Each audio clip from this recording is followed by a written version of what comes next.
Vou passar aqui a palavra para o Luiz Henrique Paiva, que ele é PhD em Sociologia e Política.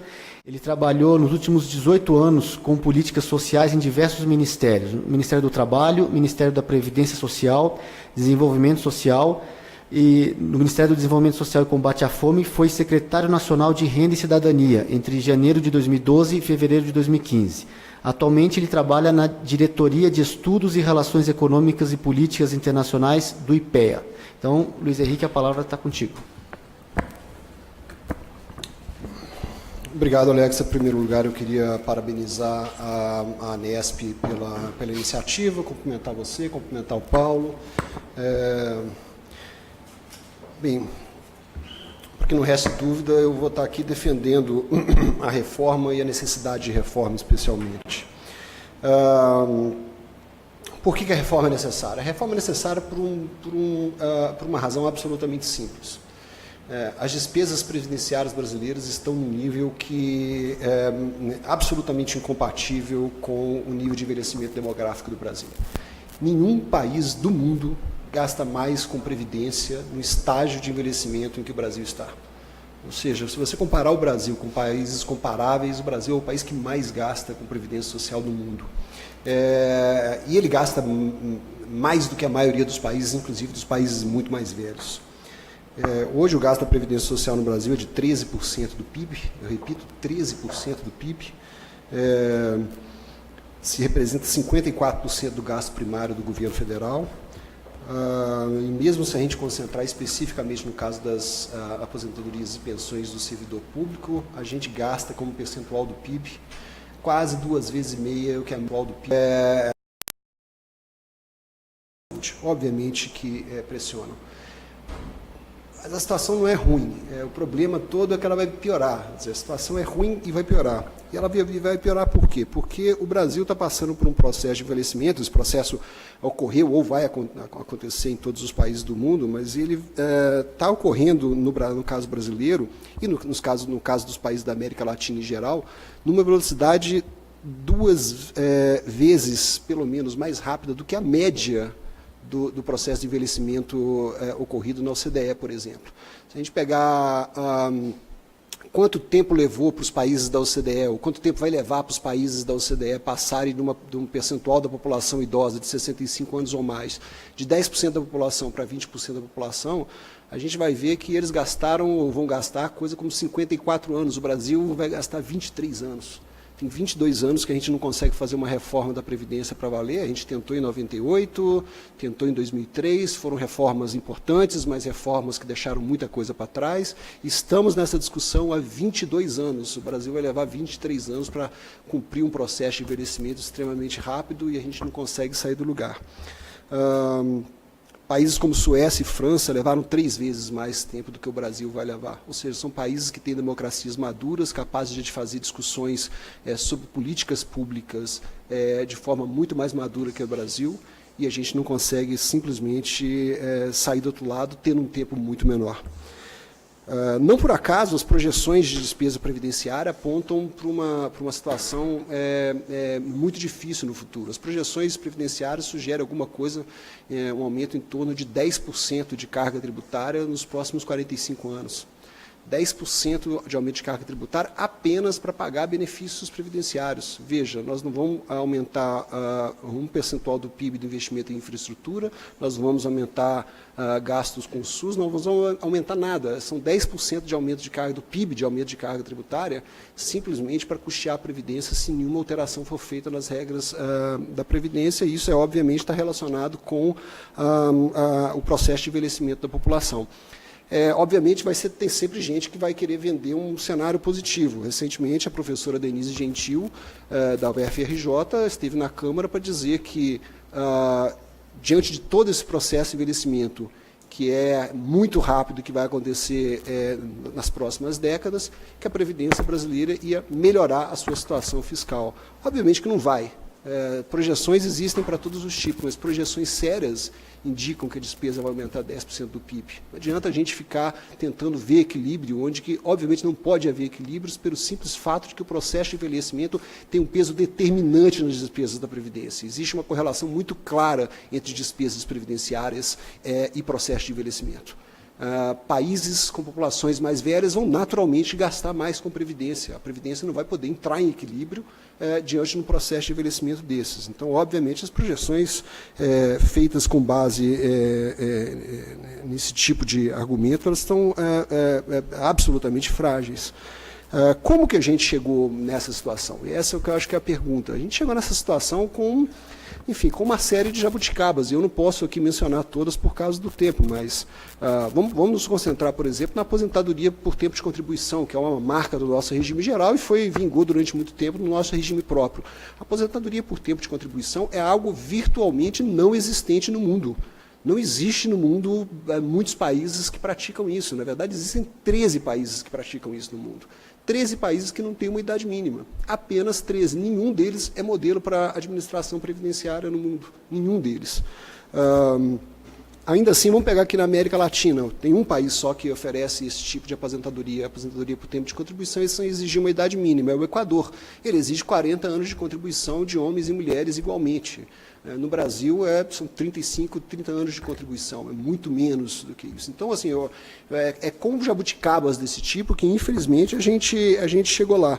Se você pega aqui na América Latina, e isso só para fugir daquele argumento que a gente está fazendo uma reforma pensando em países desenvolvidos, países ricos, países em que a expectativa de vida é muito alta.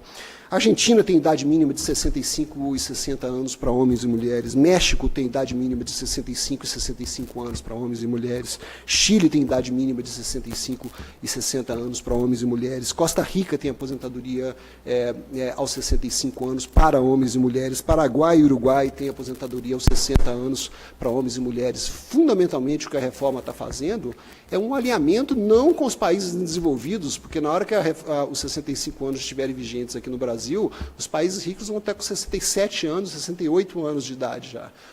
Nós estamos alinhando com o que acontece na América Latina e Caribe. Nós não estamos alinhando com países ricos, não. Bom, a necessidade da reforma é dada, obviamente, pelo fato de que a gente tem uma despesa muito alta no presente e uma demografia que vai, sob certos aspectos, piorar, sob o ponto de vista do impacto nas despesas previdenciárias, vai piorar muito. Ou seja, nós vamos aumentar muito a proporção da população idosa até chegar a 1/3 da população brasileira em 2060. Obviamente, aqui nós não temos tempo e nem vamos, não é questão de discutir ponto a ponto da reforma, mas a gente pode discutir os princípios da reforma, que eu acho que isso são mais importantes. Aqui e ali todo mundo vai ter uma discordância de uma reforma como essa, e não é por isso que a gente não pode chegar no consenso de que ela é absolutamente necessária, inclusive nos termos que ela está. Nós temos dois tipos de reforma, fundamentalmente. A reforma estrutural é uma reforma paramétrica. Numa reforma estrutural, você muda o modelo de previdência, como o Chile fez no início da década de 80, quando ele deixou o modelo de repartição simples e passou para o modelo de capitalização. Chile fez isso no início da década de 80, isso pode ser questionado do ponto de vista conceitual, isso pode ser questionado em termos do que isso rende em termos de proteção social, aparentemente não houve nenhum ganho disso. O fato que, independentemente de você avaliar se a reforma estrutural poderia ser boa ou ruim para o caso brasileiro, ela não é mais uma opção para a gente.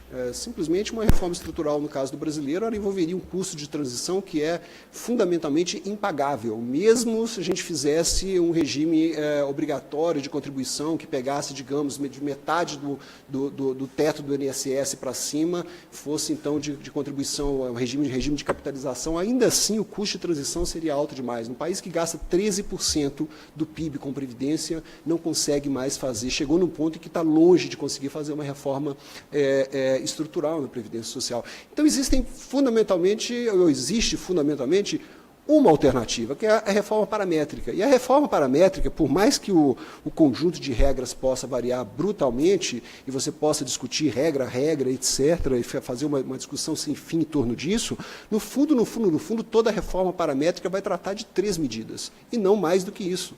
A primeira medida é a redução da dependência previdenciária. Você vai ter que ter medidas para reduzir a dependência previdenciária. E como é que você faz isso? Você faz isso limitando o acesso precoce a aposentadorias, por exemplo. Por isso que você institui uma idade mínima. Você faz isso limitando o acesso a certos benefícios, como, por exemplo, a acumulação de pensões para quem tem rendimentos mais altos. Então, você vai ter que fazer isso, não tem muita opção. A segunda linha de ação das reformas paramétricas é a redução das taxas de reposição. E aí eu acho que vale a pena um comentário a respeito do que essa reforma faz. Se você compara as taxas de reposição, não do substitutivo, que fez com que a reforma gerasse taxas de reposição até mais altas, mas eu me refiro ao texto original da reforma, ele gera taxas de reposição que são sistematicamente mais altas do que as hoje vigentes nos países europeus. Então, quando você fala, é preciso trabalhar 49 anos para conseguir uma taxa de reposição de 100%, taxas de reposição de 100% não existem no mundo, e isso é que precisa ficar claro. A gente fica acostumado com a ideia de que taxas de reposição de 100% é a coisa básica e que o governo está negando isso. O governo não está negando isso, isso simplesmente não existe no mundo. Taxas de reposição de 100% são altíssimas. E a gente precisa lembrar disso, tanto na reforma do texto original da reforma e mais ainda no texto do substitutivo, as taxas de reposição foram mantidas sistematicamente altas e provavelmente acima dos 100% para os benefícios de menores valores. Ou seja, as pessoas mais pobres que estão no mercado de trabalho formal e se aposentam com um salário mínimo, elas vão ter o benefício de um salário mínimo mantido. Como o benefício ele se eleva ao longo do tempo, você tem em termos reais, você tem certamente uma taxa de reposição mais alta do que 100%. Então, você conseguiu manter altas taxas de reposição para os menores rendimentos e, obviamente, vai fazer uma reforma para reduzir as taxas de reposição dos maiores benefícios, tanto no regime privado, tanto no regime geral do setor privado, quanto no regime próprio dos servidores públicos. Isso é inevitável, ou então você não tem uma reforma paramétrica. A terceira linha é a linha do aumento da contribuição. Se você pegar o único país europeu que não tem idade ainda de 65 anos para aposentadoria, que é a França as pessoas se aposentam aos 61 anos e meio, tanto homens quanto mulheres, isso tem um custo, e esse custo precisa ficar explícito qualquer. A taxa combinada de contribuição previdenciária em cima dos salários na França é de 51%, no Brasil é de 30%, na França é de 51%. É isso, as coisas têm um preço e a gente não pode negar isso. Portanto, negar a necessidade de reforma é negar que o processo de envelhecimento que vem aí é brutal, que as pessoas terão acesso aos seus benefícios, que esses benefícios terão seu custo e de que esse custo se acumulará de forma a atingir valores muito altos como proporção do PIB. Ainda assim, a gente tem um conjunto grande de críticas, e eu quero me endereçar a algumas delas. A primeira delas é que o Brasil precisa de gastos previdenciários altos porque o Brasil é um país muito desigual. E a gente precisa ser absolutamente claro aqui. A Previdência Social é parte do arcabouço de Estado que mantém esse país desigual. O coeficiente de concentração das despesas previdenciárias, que é uma espécie de índice de Gini de uma transferência qualquer, ele é, na margem, um pouco maior do que o Gini brasileiro. São poucas as distribuições de rendas que são maiores do que o Gini do Brasil. Por mais que a gente tenha melhorado muito o nosso Gini, ainda assim nós temos uma das desigualdades mais altas do mundo e as transferências previdenciárias conseguem ser piores ainda. Ou seja, nós temos elementos dentro da Previdência Social que são absolutamente regressivos e que transferem dinheiros para os mais ricos de forma sistemática. O segundo argumento é de que nós não precisaríamos fazer nenhuma reforma porque a Seguridade Social seria superavitária e de que esse déficit é uma coisa falsa. Basicamente, na verdade, o que explica isso é o seguinte, é tentar trocar o termômetro e achar que com isso você vai acabar com o problema da febre. Então, teu filho está com febre, a sua mulher está nervosa, você pega um termômetro novo, coloca lá e fala, esse daqui deu 36,5, o problema da febre está resolvido. Não está resolvido. Aliás, déficit e superávit no regime de repartição é uma discussão até pouco relevante. Digamos que a nossa despesa fosse de 20% do PIB, que é uma despesa inacreditavelmente alta e que nós vamos alcançar isso em 2060, como eu disse para vocês. Digamos que ela fosse altíssima, mas que nós conseguíssemos uma arrecadação de 20% do PIB para cobrir as despesas. O déficit seria, por definição, zero. O problema estaria resolvido? Não. O problema é a despesa, o nível que a despesa atinge. E o nível que a despesa previdenciária atingiu no Brasil e vai atingir atingir daqui a algumas décadas é inédito no mundo. Nós temos um outro argumento que fala que o problema do Brasil não são as despesas previdenciárias, é que o Brasil cresce pouco. Então, porque o Brasil precisa de um projeto para crescer mais. E aí é fácil, né? Porque você cresce o PIB e coloca tudo que você pode lá dentro, né? Mas o fato é o seguinte, que enfim, a demografia ela não influencia apenas as despesas previdenciárias. Se vocês pegarem o crescimento médio dos últimos 10 anos de todos os países do mundo e controlarem por um indicador de envelhecimento, vocês vão ver que os países mais velhos do mundo, eles crescem muito menos. E não é que o crescimento cai conforme a população envelhece. Obrigado. Não é apenas que o crescimento econômico médio cai quando os países envelhecem. O problema todo é que a dispersão diminui. Países mais jovens crescem muito, crescem pouco, mas há uma dispersão enorme. Países mais velhos crescem sistematicamente pouco, e é isso que acontece. Então, a gente achar que o Brasil vai crescer 2,5%, 3,5%, 4,5% do PIB por ano é de uma ingenuidade brutal. A tendência do Brasil é crescer menos, infelizmente, e a gente tem que aceitar isso um pouco. Não adianta a gente querer ficar inventando e falando, não, o Brasil pode... Não adianta, o mundo é assim. Então, a gente ficar acreditando que a gente vai conseguir criar um modelo diferente, e é isso que faz, no fundo, com que essas pessoas consigam gerar projeções previdenciárias na qual tudo fica confortável. A gente gera projeções previdenciárias em que tudo fica confortável com uma estratégia simples. É só a gente adotar um PIB exogenamente definido. Todos esses modelos de projeção que sugerem que a Previdência Social não é um problema de longo prazo, definem PIB de forma exógena. Ou seja, esses modelos criam um PIBão lá na frente, onde a sua despesa previdenciária vai ficar estável. Obviamente que isso cria inconsistências graves nos modelos de projeção. Por exemplo, nós publicamos um artigo em 2007, logo após o Fórum Nacional de Previdência Social 2007-2008, a respeito das projeções que haviam sido feitas pelo professor da FGV, Amir Cair. Basicamente, ele falava que a Previdência Social, como hoje fala a professora Denise Gentil, ia entrar em equilíbrio, né? A gente foi ver, e em um dos cenários deles, ele inflou tanto o PIB que a massa salarial caiu de 32% do PIB, que era o valor, então, vigente, para 8% do PIB em 50 anos. É assim que você faz projeção previdenciária, de modo a caber tudo. Você simplesmente chuta um PIB tremendamente alto e coloca todas as suas despesas lá dentro. Ou seja, é fácil fazer projeções em que tudo dê certo. Difícil é fazer projeções de maneira amarrada. Finalmente, eu queria fazer um último comentário, que é um comentário a respeito da idade mínima dos 65 anos.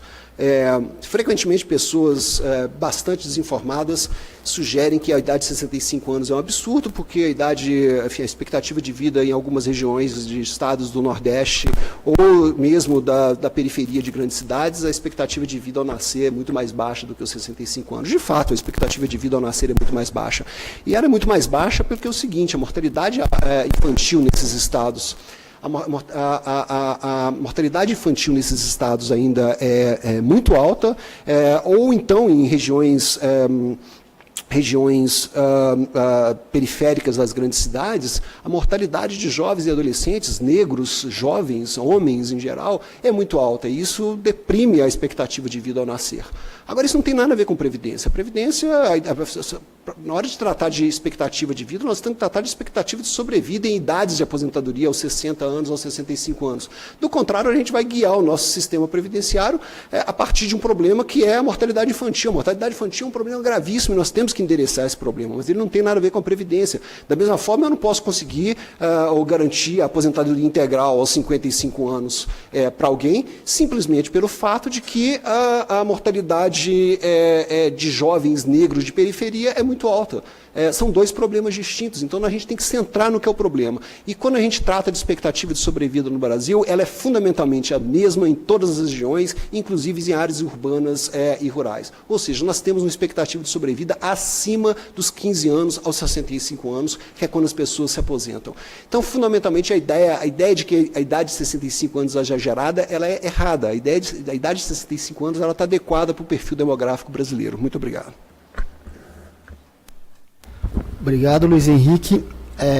Gostaria também que, antes de passar a palavra para o Paulo, registrar a presença aqui no estúdio do Rudinei Marques, presidente da Unacom, presidente do Fonacat e vice-presidente da Pública, que está acompanhando também aqui com as pessoas em loco.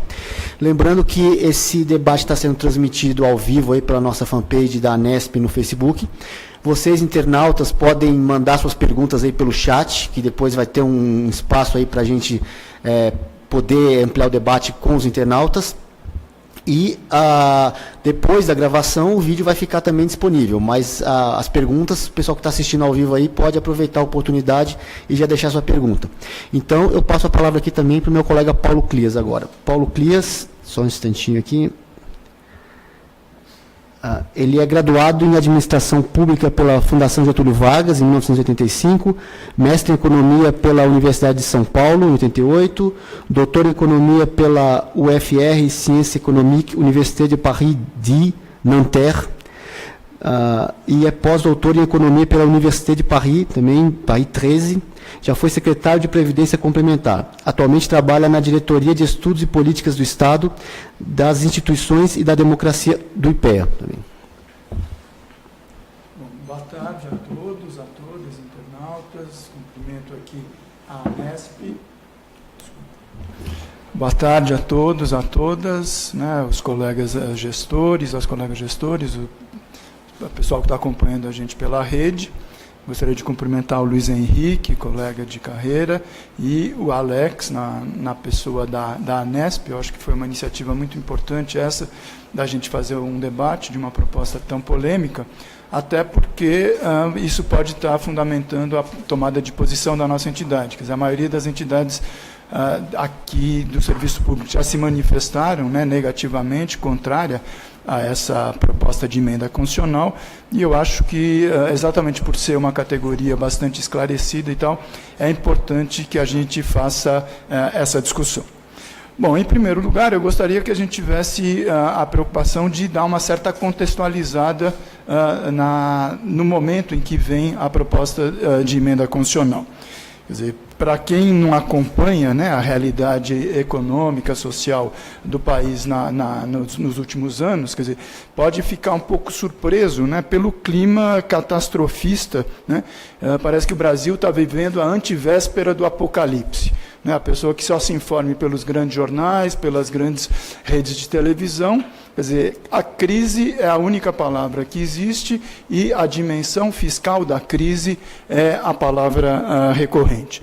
O que é engraçado é que, se a gente remonta alguns anos atrás, até 2014, por exemplo, há 2 anos atrás, quer dizer, você não via uma aparente ou essa falsa unanimidade a favor de uma reforma previdenciária tão draconiana, tão radical e tão maldosa como essa que o governo apresentou. De jeito nenhum.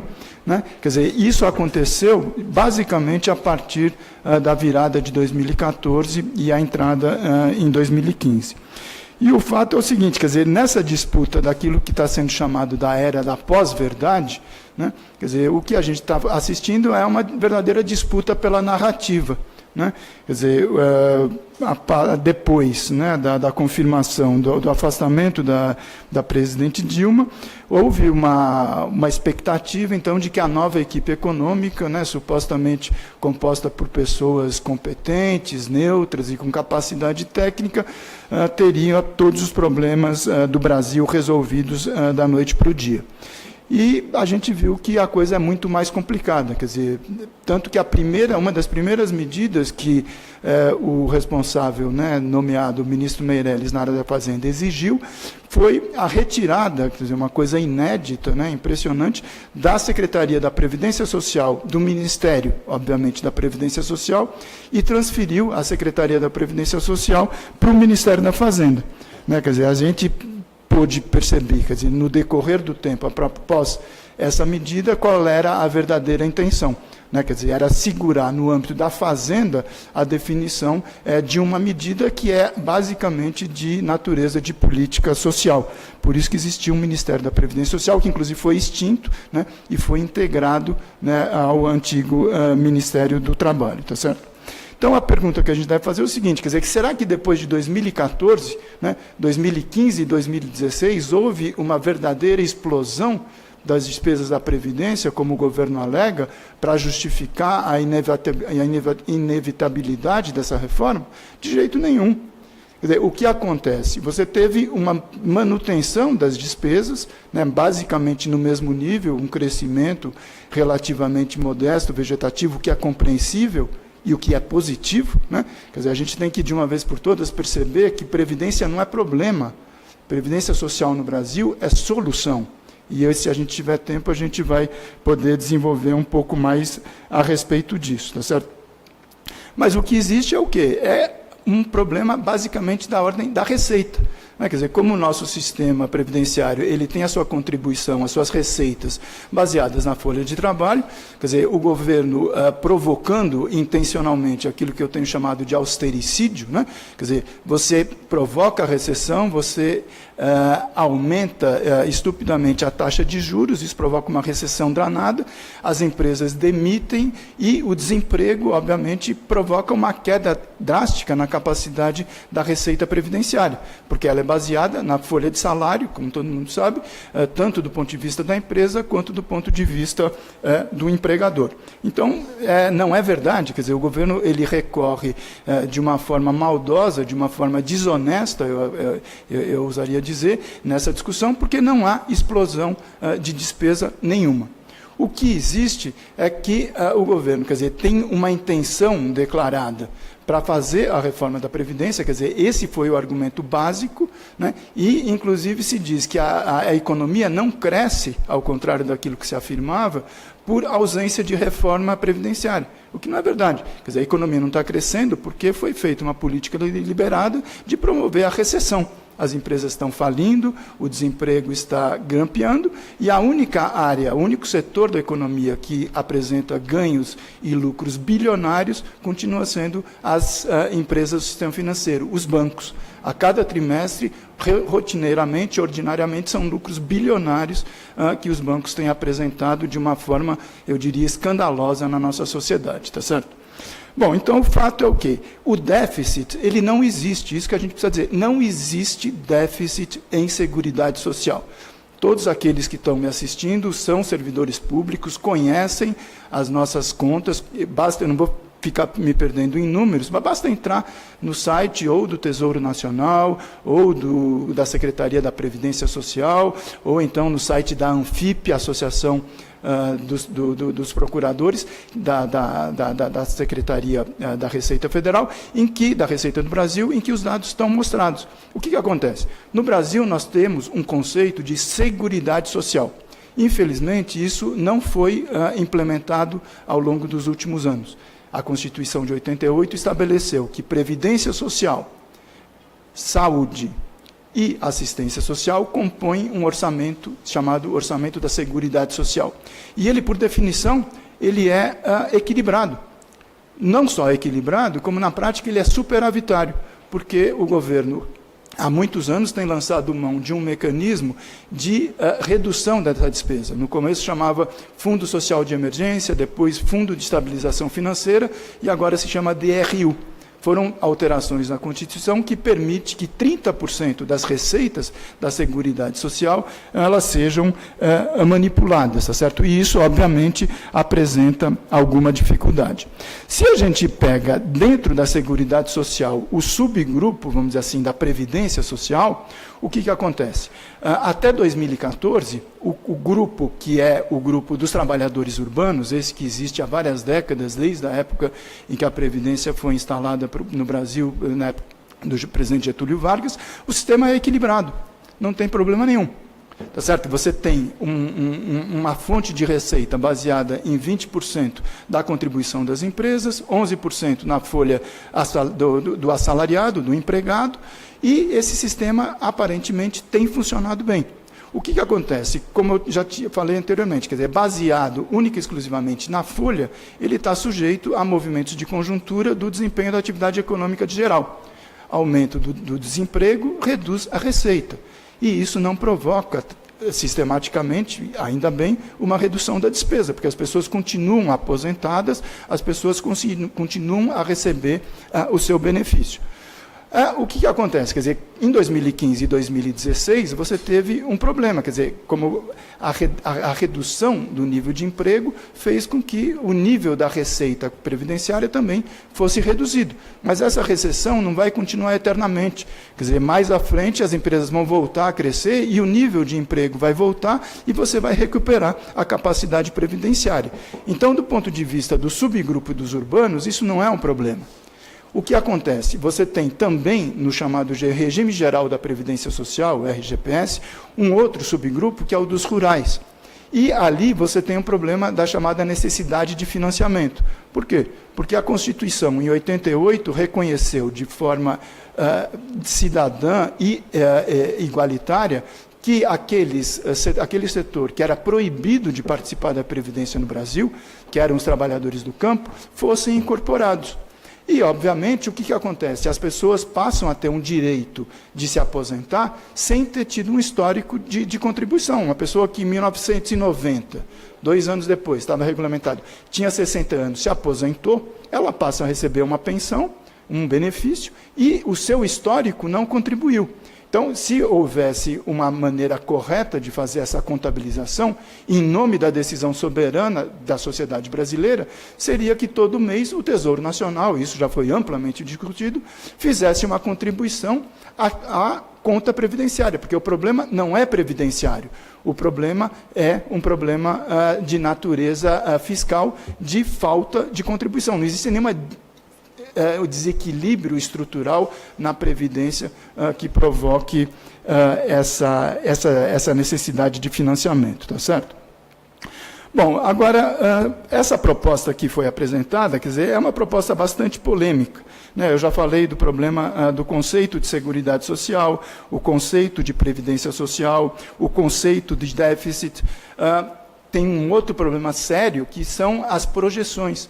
Quer dizer, essa proposta está embasada em projeções realizadas pelo Ministério da Fazenda e pelo Ministério da Previdência Social, que são uma verdadeira caixa preta e que fazem referência à continuidade dessas informações até 2060. De novo, eu não vou entrar aqui nessas informações, tá certo? Mas o fato é que especialistas que tentam trabalhar com essa informação, quer dizer, eles estão sofrendo, inclusive, problemas de censura. Não sei se vocês se recordam. Quando o governo apresentou pela primeira vez a proposta, quer dizer, as associações, os pesquisadores elaboraram pesquisas a respeito e o governo queria censurar porque ele percebeu que a evidência dos dados contradizia aquilo que estava como pressuposto da reforma. Mais à frente, o governo começou uma campanha pesada de publicidade, quer dizer, alega a falta de verbas, mas gasta um dinheiro tremendo para colocar no rádio, na televisão e nos jornais pessoas defendendo a proposta que devia estar sendo discutida no âmbito do Congresso Nacional. Tem deputados e senadores que devem se manifestar a respeito disso. E, provavelmente hoje ou amanhã, infelizmente, vai começar uma nova peça publicitária, também muito cara. Por quê? Porque o governo está percebendo que a medida é extremamente impopular, ela é inadequada, ela é desajustada, e o que acontece? Como eles colocaram a pedra de âncora da sustentabilidade do governo com base na aprovação da medida, eles estão relativamente desesperados e estão lançando mão desse tipo de medida e não o debate necessário que precisa ser feito. Quer dizer, o que acontece?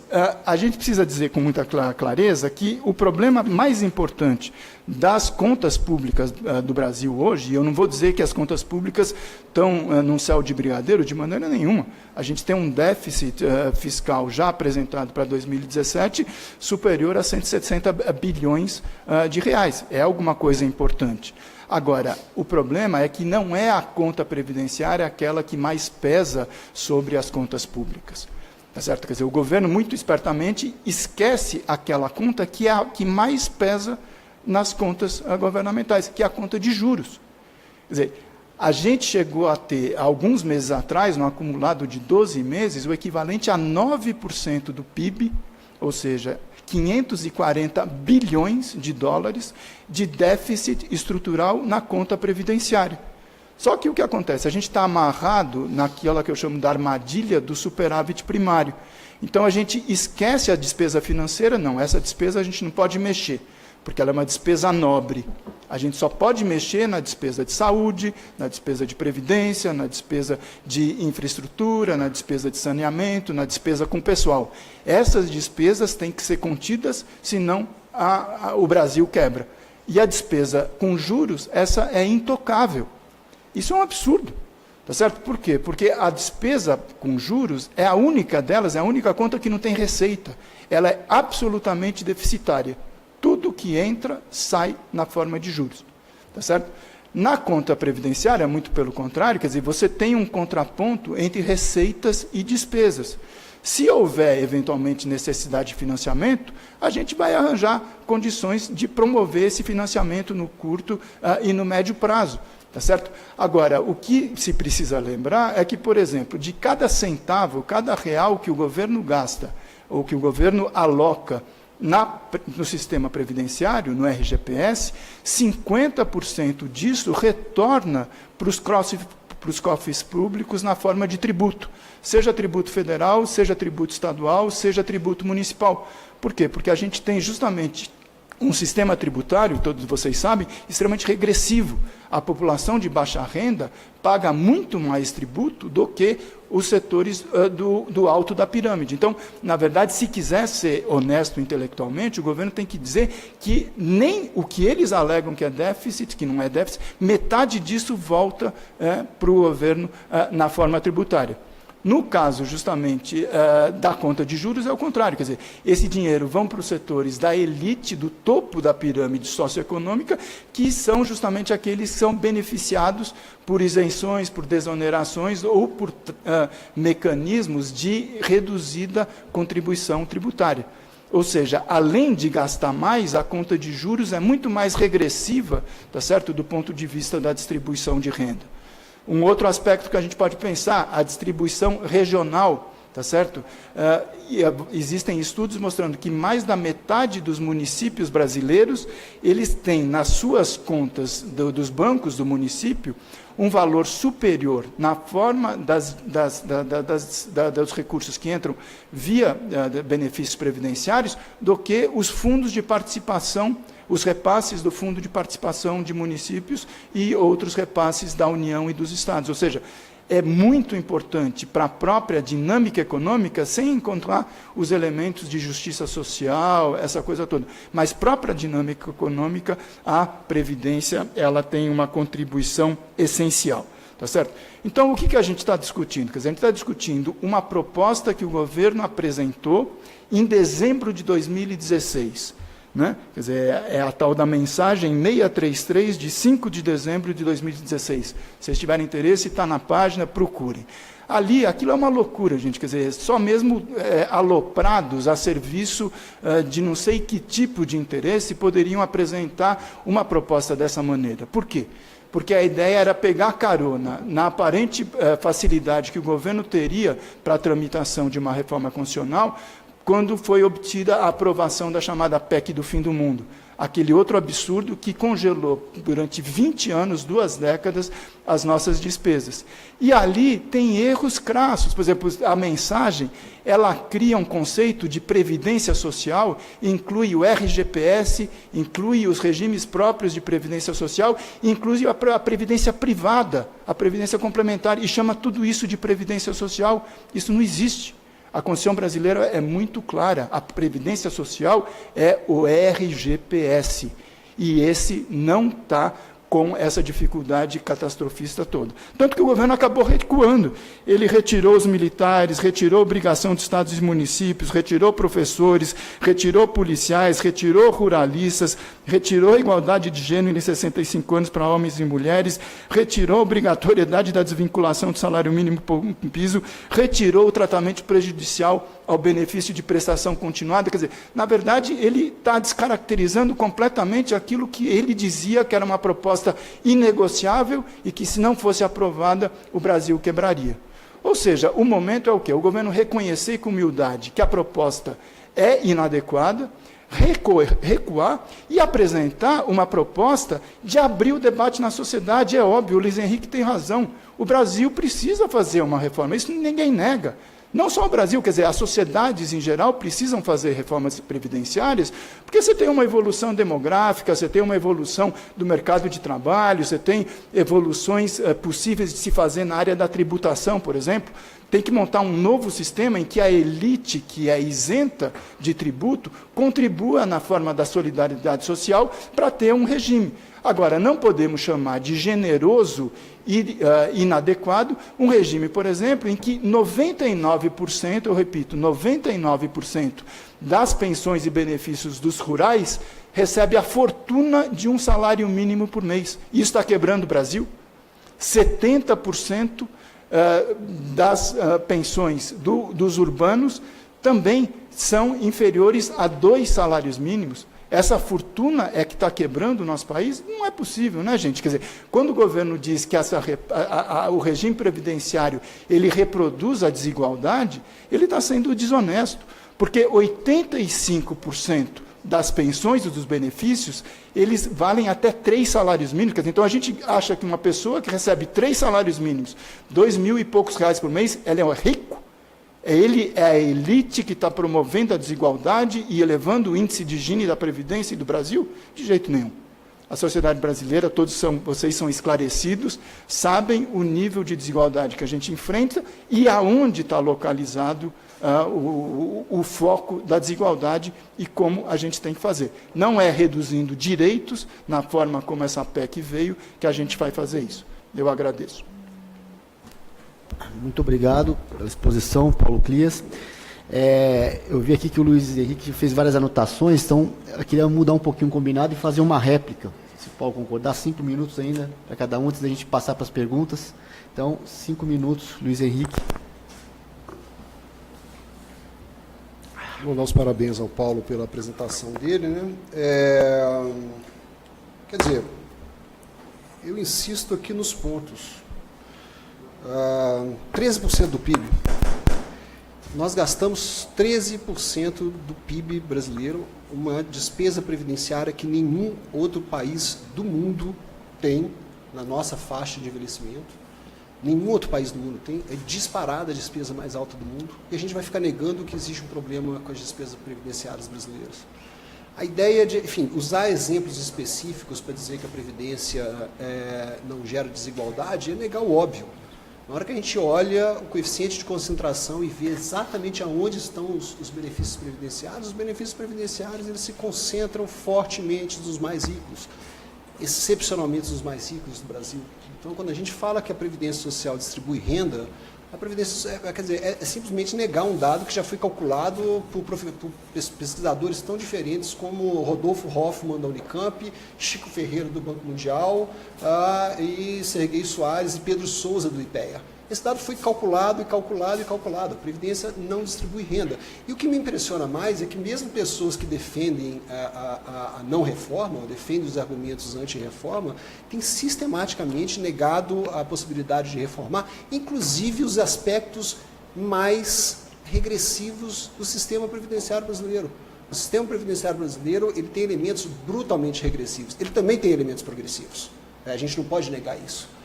E que alguém resolva defender os elementos progressivos é excelente. Pensões sociais, por exemplo, o papel que o BPC desempenha. É altamente defensável que a gente defenda o BPC. Eu não vou negar isso. Agora, nenhuma palavra contra os aspectos mais regressivos dos nossos sistemas previdenciários, e eles são muitos. Eles é que fazem com que a Previdência seja parte da máquina que gera essa concentração brutal de renda no Brasil. Eu acho que eu tenho alguns outros comentários. Tem um comentário que particularmente me deixa preocupado. A ideia de que as projeções previdenciárias brasileiras são feitas por meio de um modelo que é uma caixa preta. Na verdade, o modelo de projeções das despesas previdenciárias brasileiras ele é publicado na Lei de Diretrizes Orçamentárias. Existe uma nota técnica que deve ser de umas 30 ou 40 páginas e que diz exatamente como essas despesas previdenciárias são calculadas. O modelo é calculado de forma transparente, as pessoas têm acesso aos dados e têm acesso, obviamente, aos resultados. Então, você começa a criar uma narrativa segundo a qual existe um tom de catastrofismo. É engraçado, se você aponta que a coisa vai dar um problema, e você está certo, as pessoas enfiam a cabeça na terra e falam que isso é catastrofismo. Não é catastrofismo. Nós estamos numa situação difícil e a situação vai piorar. E a situação não está piorando, gente. Isso é absolutamente necessário a gente confirmar. Previdência social ela é movida à demografia, que o elemento estrutural da Previdência Social é a demografia. Então não adianta falar, nos últimos 3 anos não houve uma piora sistemática nas despesas. De fato, as despesas vão piorando lentamente, assim como o ponteiro das horas. Agora, a previsão da LDO de 2005 era que as despesas previdenciárias brasileiras de 2015 ia ser de 7,5%, e ela foi de 7,5%. Então não adianta a gente ficar fingindo e falando, erraram as projeções de curto prazo. As projeções de curto prazo são todas elas feitas com a grade de parâmetros da SPE, e a gente sabe que a grade de parâmetros da SPE é influenciada politicamente. Então a gente tem um modelo que é consistente e que aponta para uma situação problemática. A gente sabe que a Previdência não distribui renda e a gente se nega a fazer conta sobre as duas coisas. Ou seja, a gente tem que fazer a reforma por uma questão de despesa, de contenção de despesa no longo prazo, e tem que ir contra os elementos mais redistributivos da despesa previdenciária, porque eles contribuem para reproduzir a desigualdade no Brasil. Vamos lá. Vamos lá, Paulo. Ok, então são 5 minutos, não é isso? Você marca aí? Uhum. Bom, veja, eu acho o seguinte, quer dizer, eu anotei alguns pontos aqui. Quando eu terminei a minha fala, falando a respeito da necessidade de uma mudança, né? Quer dizer, ou necessidade de mudanças. O Luiz Henrique tem razão, quer dizer, há mudanças demográficas, há mudanças na composição do mercado de trabalho, há uma redução do número de dependentes das famílias, o índice de natalidade tende a diminuir, felizmente as pessoas estão vivendo mais, a longevidade aumenta, essa coisa toda. Então, isso exige algum tipo de mudança, isso é inegável.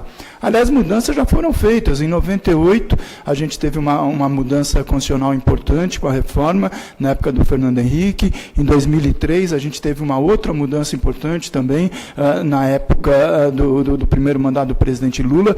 Não quero entrar aqui na polêmica das medidas em si, mas não é uma novidade o processo evolutivo do regime da Previdência Social.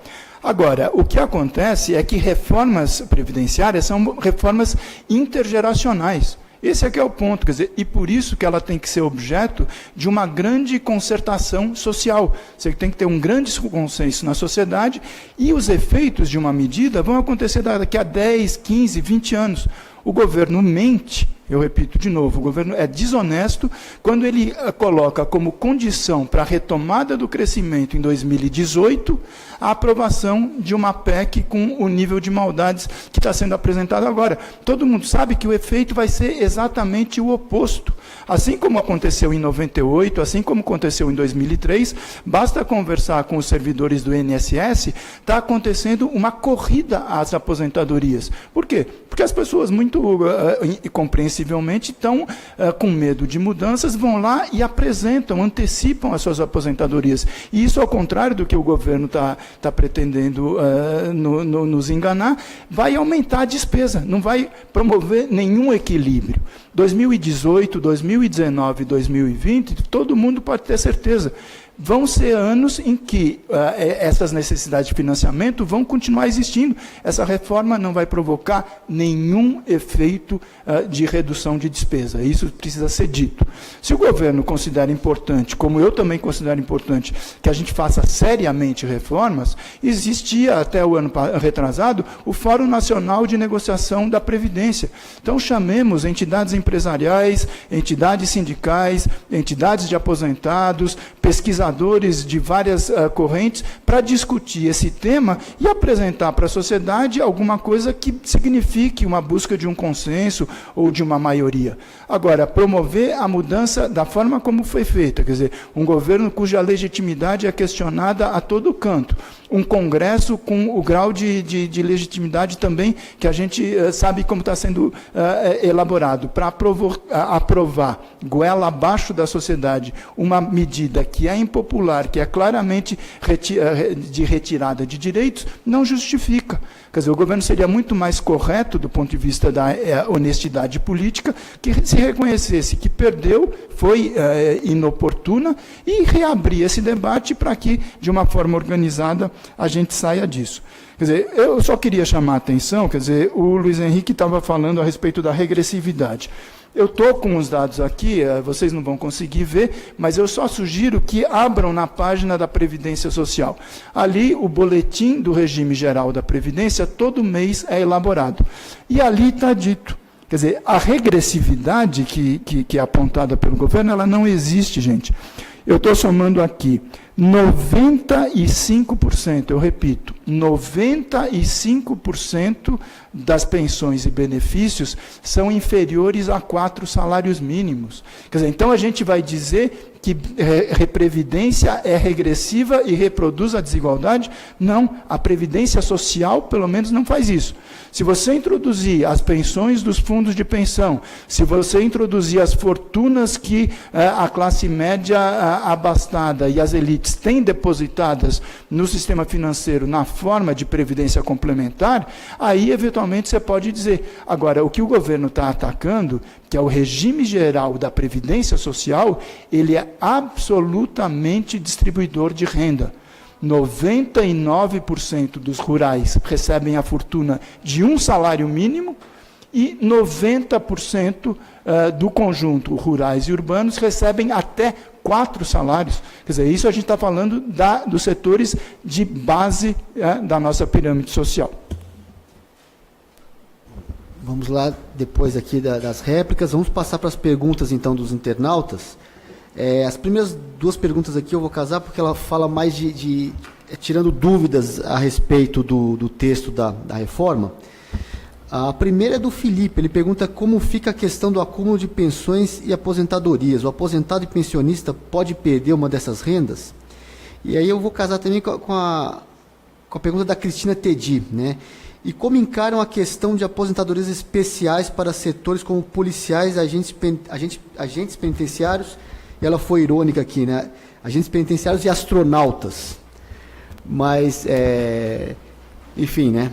Não sei como que os astronautas contribuem para o sistema, mas temos essas dúvidas aí de procedimento, né? Como ficam as categorias especiais e quem recebe aposentadoria e pensão. Quem quer começar? Porque acho que é mais esclarecimento, né, do texto da reforma. Pode ficar à vontade. Bom, sobre aposentadorias e pensões, elas podem ser acumuladas até o valor de 2 salários mínimos. Perdão, gente. Sobre aposentadorias e pensões, portanto, elas podem ser aposentadas até o valor de 2 salários mínimos. A respeito da dúvida do Felipe, se aposentados e pensionistas podem perder um dos seus benefícios. Quer dizer, isso é matéria pacífica no STF. Todo mundo que atingiu o direito a se aposentar, ou todos os que recebem aposentadorias e pensão têm direito adquirido, então isso não vai mudar para absolutamente ninguém. Nem quem já é aposentado ou pensionista, nem quem atingiu os direitos para receber um benefício. Então, nada disso muda. É compreensível que haja uma corrida à aposentadoria, mas ela é absolutamente desnecessária, porque isso é matéria pacífica no STF, não tem questionamento. A respeito de aposentadorias especiais, aí talvez o Clias, aí já não é mais informação, eu acho que tem um pouco de opinião, e eu vou dar a minha opinião. Obviamente que eu sou contra. A grande vantagem da proposta original da reforma é estabelecer uma idade de 65 anos para todos. Eu acho que isso era absolutamente, era o núcleo central da reforma que eu defendia. 65 anos para todos os brasileiros, isso é uma idade geral.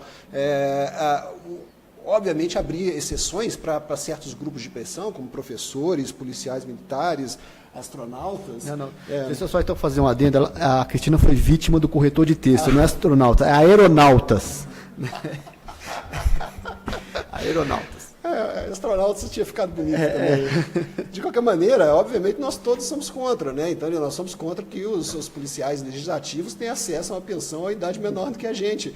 Mas, enfim, nós todos somos gestores, nós todos sabemos que medidas com as quais nós trabalhamos, nós da área de gestão trabalhamos, raramente saem com a racionalidade com que nós, gestores, queremos. Infelizmente, algumas vezes saem com umas irracionalidades dessas e nós temos que lidar com elas. E a questão que me coloco é, apesar disso tudo, a proposta ainda é vantajosa? No meu entender, claramente vantajosa para a sociedade brasileira e necessária.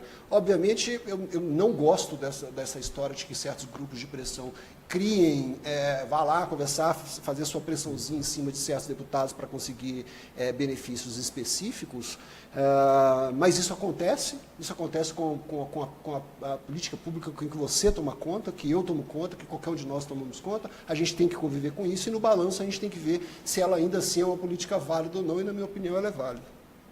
Quer comentar, Paulo? Sim, bom, veja, eu acho que com relação à questão do acúmulo de aposentadorias e pensões, e mesmo com relação à questão das categorias especiais, eu acho que, na verdade, o que existe é uma espécie de recuo, quer dizer, uma espécie não, um recuo de fato, né, do governo em relação à proposta original. Quer dizer, a forma como foi encaminhada a proposta ao Congresso, quer dizer, ela era radical, quer dizer, era draconiana na sua maldade, e ela cortava, né, quer dizer, uma série de direitos em nome, supostamente, desse quadro que eu estou chamando de catastrofismo fiscal. Quer dizer, então, na verdade, a gente acabou perdendo a oportunidade, quer dizer, de fazer uma discussão serena, uma discussão correta a respeito do que fosse o melhor modelo previdenciário do Brasil, né, exatamente pela forma exagerada com que a medida foi feita. Eu acho que acúmulo de pensão, quer dizer, isso depende muito do caso a caso. Quer dizer, a gente pode ter situações, por exemplo, numa família de baixa renda, em que você tem um dos cônjuges que trabalhou, por exemplo, como segurado rural, e o outro trabalhou ao longo da sua vida de uma forma intermitente no setor informal, que é a grande maioria da nossa população. Quer dizer, a gente não pode olhar o Brasil com os olhos de, eventualmente, alguns privilégios que se tenha em algumas carreiras do governo federal.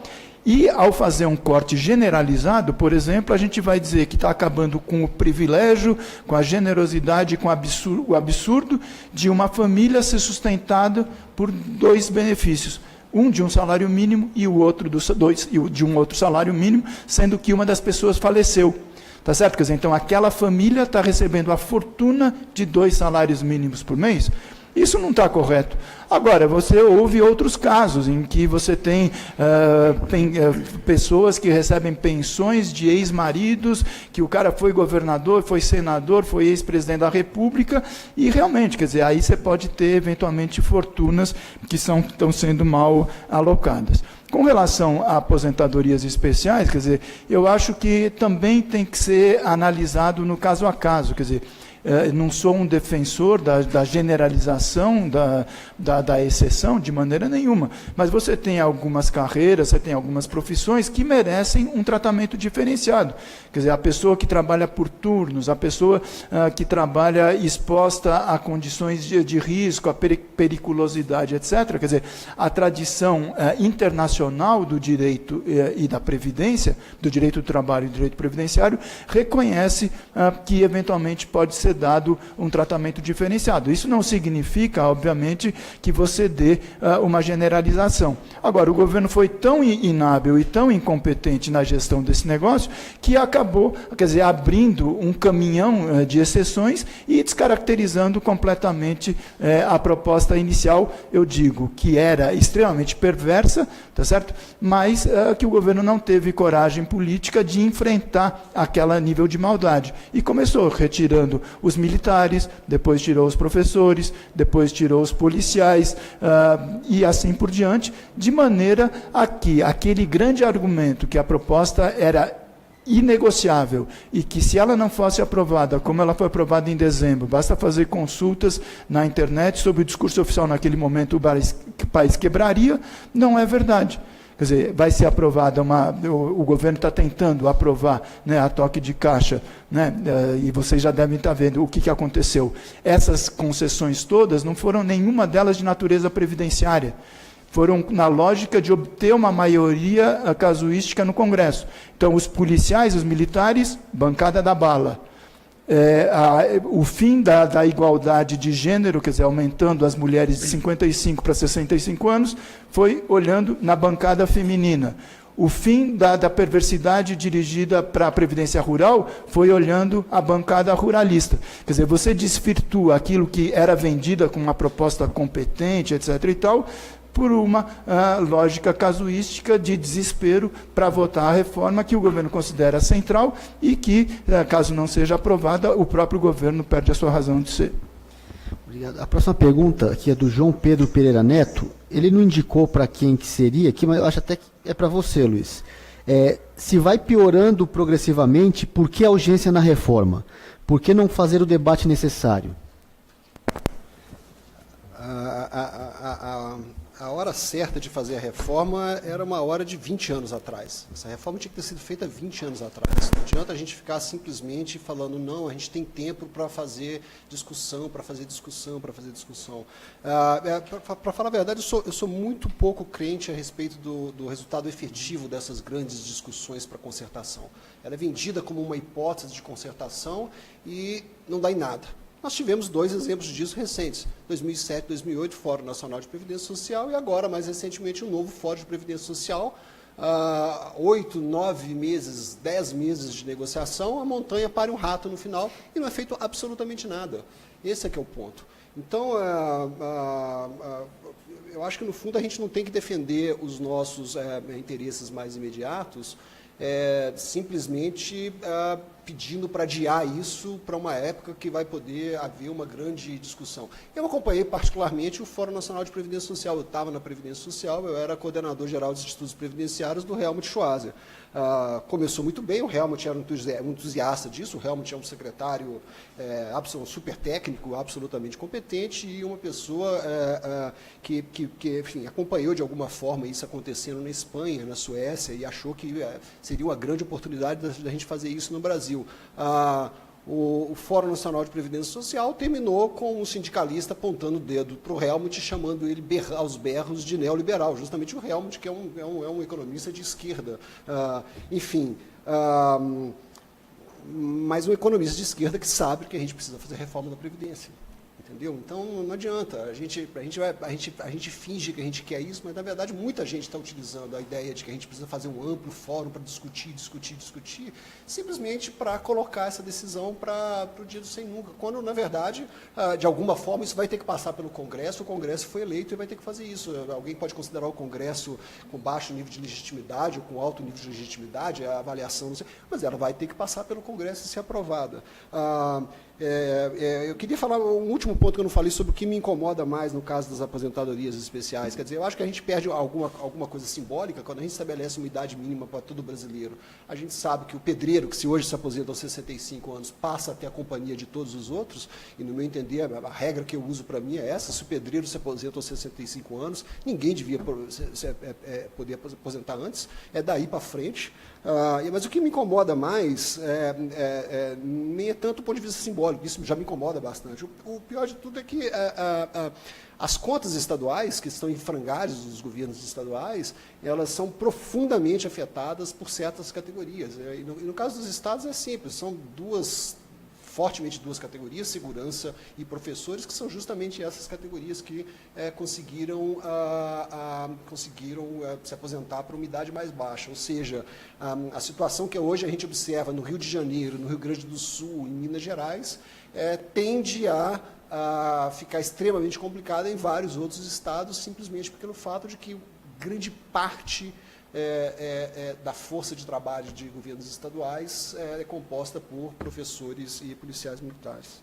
Obrigado. E civis. Tá. Paulo quer comentar também? Então, é Felipe, né, a pessoa que fez a pergunta? Não, João Pedro. João Pedro, desculpa, João.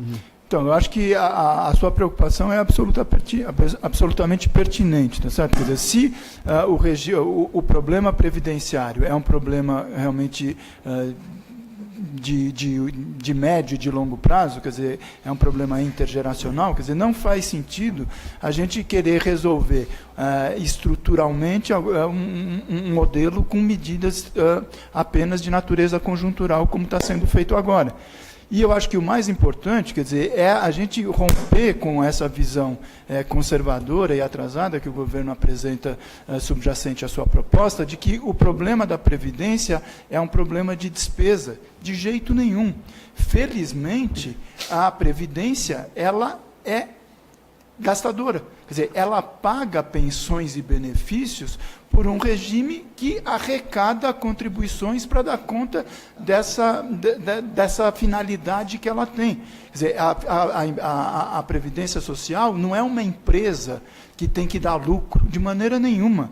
Ela é um regime que a própria Constituição diz que tem que ser equilibrado atuarialmente, mas ele diz que tem que ter fontes tripartites. Você tem que ter a contribuição do trabalhador, você tem a contribuição do empregador e a contribuição do governo. O governo tem que aportar recursos tributários. É para isso que existe o conceito de solidariedade social. Então, se a gente quer pensar a sustentabilidade do regime previdenciário no longo prazo, numa sociedade solidária, a gente não tem que ter a ótica de cortar a despesa. Muito pelo contrário. A gente tem que ter a ótica de perceber que essas despesas são necessárias, são justas. Obviamente que vamos retirar o que for excepcional, o que for incorreto, o que for inadequado, mas que é marginal, e vamos estabelecer um regime de busca de receita, de recursos. Tá certo? Quer dizer, a sociedade brasileira é extremamente injusta do ponto de vista da contribuição tributária. A base da nossa sociedade paga muito mais imposto do que o topo da pirâmide. Então, quando eu chamo uma discussão de um fórum nacional, de uma concertação nacional para o regime previdenciário, é chamar as elites que não pagam impostos hoje e que reclamam dos altos impostos, tá certo? A darem a sua contribuição, tá certo? Porque elas são isentas, elas promovem a sonegação tributária, tá certo? E o que acontece? Você acaba sempre tendo que penalizar aqueles setores da base da sociedade em nome de uma chamada de sacrifício. Não, vamos chamar aqueles que nunca contribuíram para o sacrifício a dar sua cota de participação. Tá certo? Por quê? Porque a nossa sociedade tem um regime de seguridade social, tem um regime previdenciário que é baseado na solidariedade. E a sociedade brasileira tem que demonstrar que ela está disposta a manter a harmonia desse tecido social. Porque, se não for assim, quer dizer, a gente vai continuar mantendo os altos ganhos do topo da pirâmide e achando que quem ganha um salário mínimo por mês, depois de trabalhar 40 anos cortando cana, fazendo trabalhos braçais na construção civil, está recebendo uma generosidade escandalosa da sociedade brasileira. Tenhamos a clareza de que a Previdência ela cumpre a sua missão de distribuição de renda e de justiça social. O Luiz quer fazer um comentário? Então vamos para o pinga-fogo aqui. Exatamente. Quer dizer, eu vou fazer um comentário rápido. Quer dizer, é muito bom o Paulo lembrar que a maior parte dos benefícios rurais é no valor de um salário mínimo e que 65% dos benefícios do regime geral no total são do valor de um salário mínimo. E isso ninguém nega. Inclusive, eu falei que existem elementos progressivos no regime previdenciário brasileiro. E esse é um dos elementos progressivos, o valor de um salário mínimo. Agora, a gente precisa lembrar, a reforma manteve a vinculação dos benefícios previdenciários ao salário mínimo. Ou seja, o valor de salário mínimo não muda. Porque do jeito que o Paulo falou, fica parecendo que a gente vai cortar. Houve um corte no salário mínimo. Não houve. Né? Os benefícios previdenciários no valor de um salário mínimo continuam sendo válidos, e ele é válido para as pensões, e no texto substitutivo também para o benefício de prestação continuada, que é o benefício assistencial. Tem uma coisa enfim, tem uma coisa que a gente concorda absolutamente, que o sistema tributário brasileiro é um sistema tributário regressivo, e isso precisa mudar. Entre outras coisas, gente como nós vai ter que pagar mais imposto, e isso precisa ser dito de forma clara. A gente também não pode ficar falando assim, os muito ricos serão menores. Os muito ricos somos nós fazemos parte do 1% mais rico. Nós vamos ter que pagar mais imposto. Obviamente não somos só nós, outros que hoje são pessoas jurídicas vão ter que pagar muito e muito mais. Mas eu sou muito descrente a respeito da nossa capacidade de fazer reforma tributária. Eu gostaria muito. Bem ou mal, nós fizemos 2 reformas previdenciárias. São 2 reformas capengas, mas elas saíram de alguma forma e talvez saia uma terceira agora. Quantas reformas tributárias nós fizemos desde 1998? Nenhuma. Então, assim, colocar uma expectativa muito grande em cima da reforma tributária, que eu acho altamente desejável, talvez seja um pouco irrealista também. Embora nesse debate a respeito da reforma tributária, eu vou estar aqui assistindo ao Paulo defender a reforma tributária, porque eu não vou estar aqui do outro lado dizendo que ela não é necessária, ela é absolutamente necessária. Mas uma coisa me preocupa, a ideia de que a gente tem que ter a participação do governo no financiamento da Previdência Social. Exatamente porque nós temos um sistema tributário que é regressivo, que cobra mais dinheiro dos pobres do que cobra dos ricos, é que colocar uma participação crescente do governo no financiamento da Previdência Social é regressivo. Nós saímos de uma fonte neutra, que é a fonte das contribuições, e passamos a cobrar, a tampar o déficit da Previdência Social com o PIS, COFINS e com a contribuição social sobre o lucro líquido. Ora, essas são contribuições que incidem sobre o consumo e, portanto, recaem mais e muito mais sobre os mais pobres do que os mais ricos. O que acontece é que os mais pobres estão pagando crescentemente por uma Previdência Social a qual eles não podem bater na porta caso eles fiquem grávidos, caso eles fiquem doentes, caso eles sofram um acidente de trabalho, caso eles fiquem velhos e precisem de um benefício. Os pobres brasileiros não têm acesso à Previdência Social e são chamados crescentemente a financiá-la por meio desses tributos e que a gente tenta legitimar dizendo que essa é a participação do governo. Crescente participação do governo significa crescente financiamento de pobres pagando benefícios para não pobres e, eventualmente, para ricos. Bom, então, também só levantar algumas últimas colocações a respeito. Existe muita polêmica a respeito das informações, né? Quer dizer, como o governo apresenta os números, etc. Então, de novo, quer dizer, eu recomendo a vocês todos que têm interesse que acompanhem nas páginas da Previdência. Então, por exemplo, na hora do cálculo do déficit, né, do chamado resultado previdenciário, o governo desconhece uma informação que é essencial. Eu estou pegando aqui, por exemplo, o exercício realizado em 2016.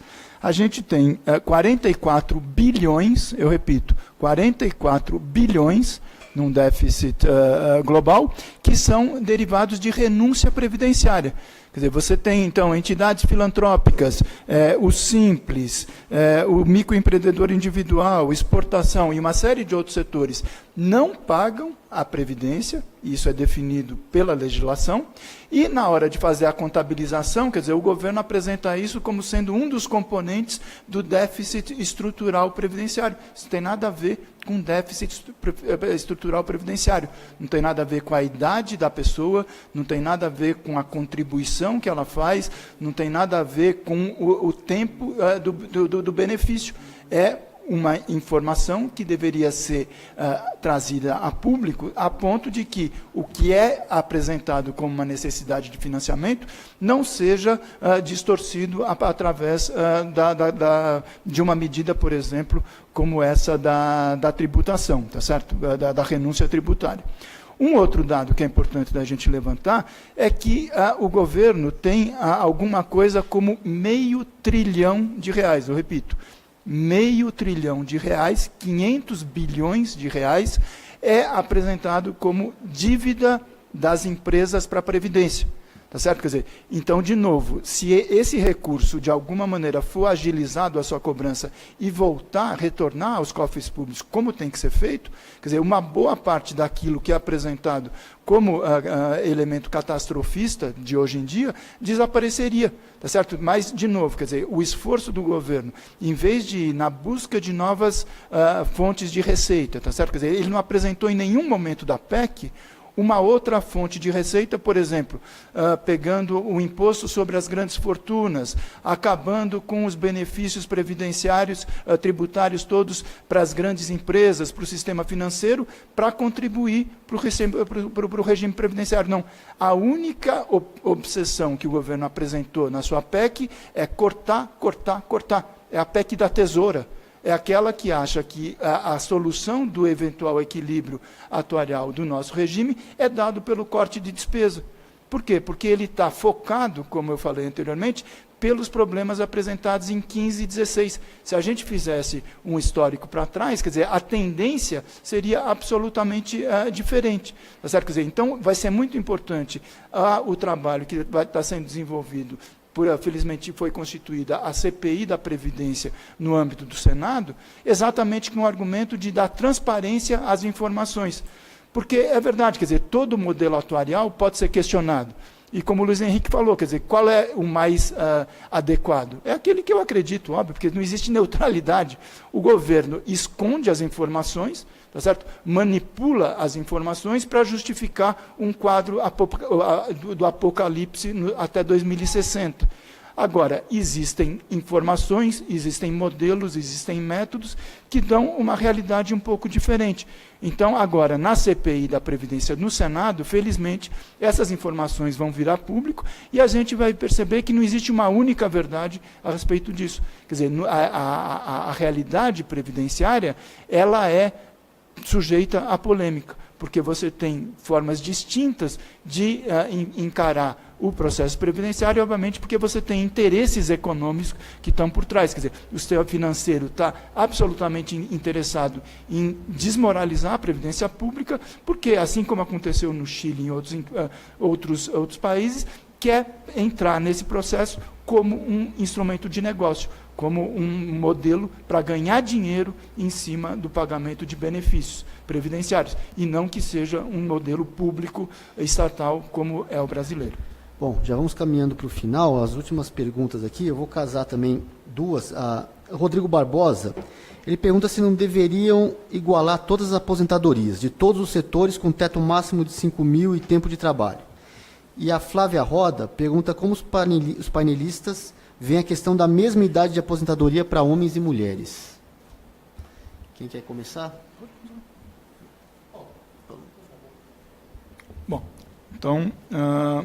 Começando pela questão de gênero, né? Quer dizer, eu acho que essa é uma questão essencial, né? Quer dizer, e está, de alguma maneira, por trás da forma como o governo encara essa questão na sociedade. Quer dizer, o presidente da República tem dado declarações sucessivas de um grau de inadequação impressionante a respeito da questão da mulher.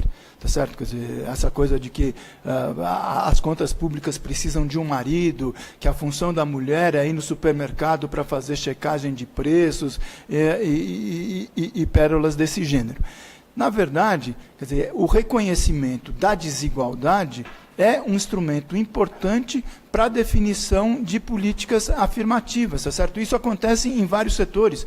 Por exemplo, as cotas de acesso para o sistema universitário, para os concursos, etc. Quer dizer, é muito simples dizer, por exemplo, que não existe problema de preconceito de raça na nossa sociedade, tá certo? E dizer que simplesmente a evolução cultural, etc., vai ser resolvido. No caso da violência contra a mulher, é a mesma coisa, quer dizer, se não houvesse aprovação de uma lei como a Lei Maria da Penha, por exemplo, quer dizer, você teria muito mais dificuldade para reconhecer o grau de violência doméstica e desigualdade que a mulher está sujeita.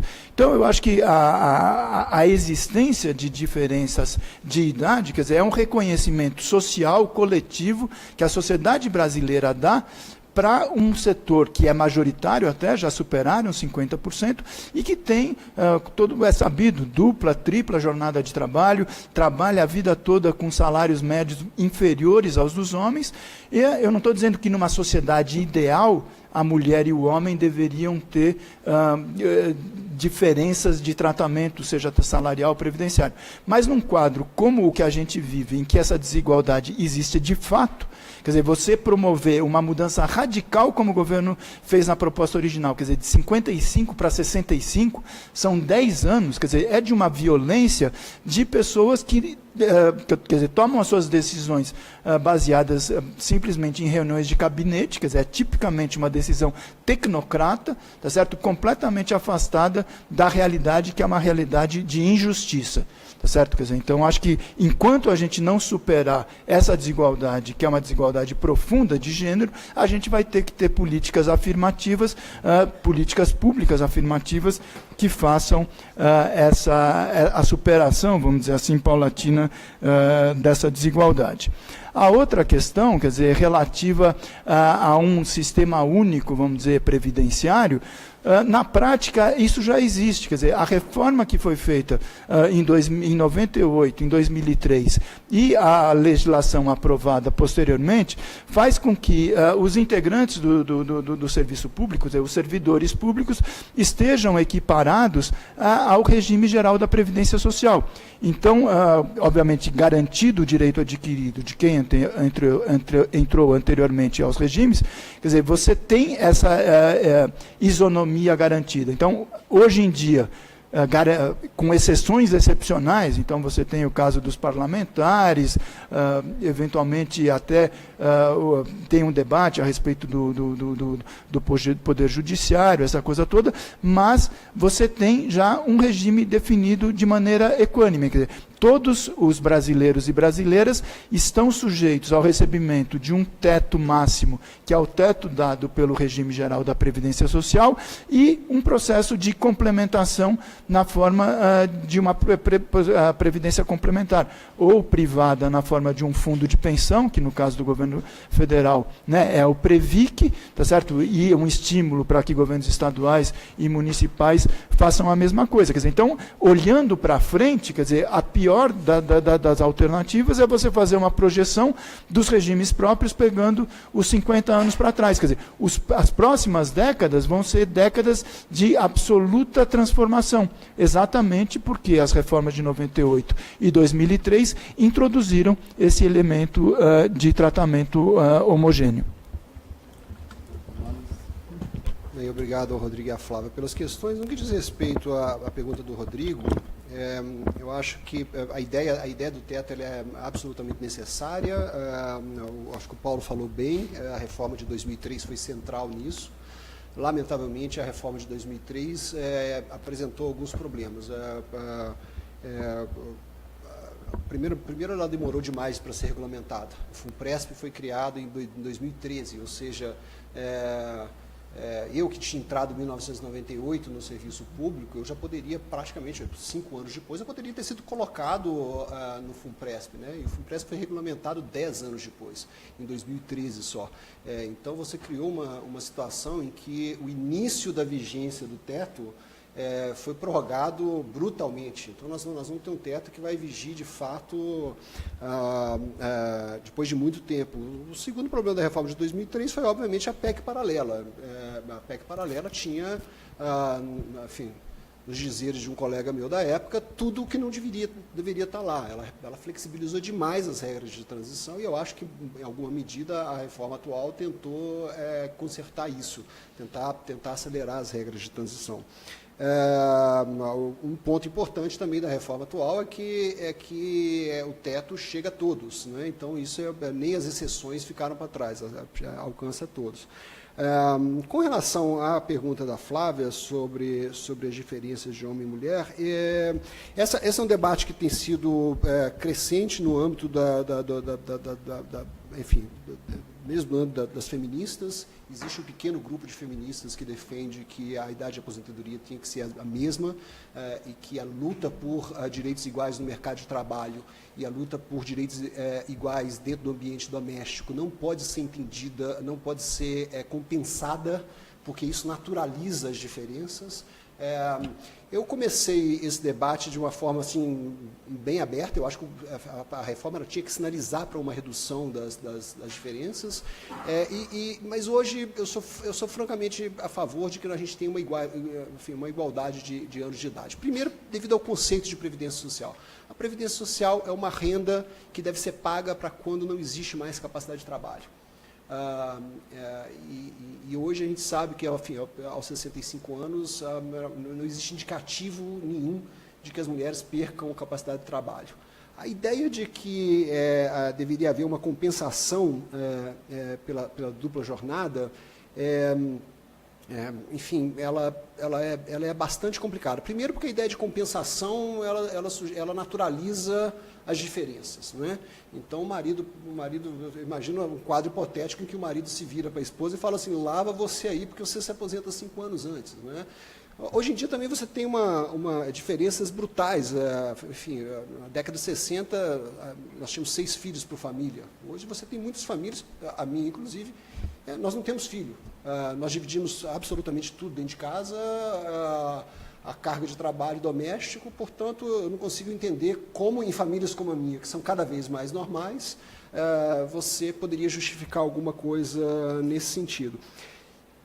Para terminar, eu acho que se tivesse que haver alguma diferença, não deveria ser na idade, porque, como eu disse, a idade ela é um marco de que faltou capacidade produtiva até ali, nada indica que as mulheres tenham menos capacidade produtiva a partir dos 65 anos do que os homens, mas deveria se dar no tempo de contribuição, e isso porque, isso é verdade, na média, as mulheres ainda têm menores densidades contributivas do que os homens. Isso está mudando.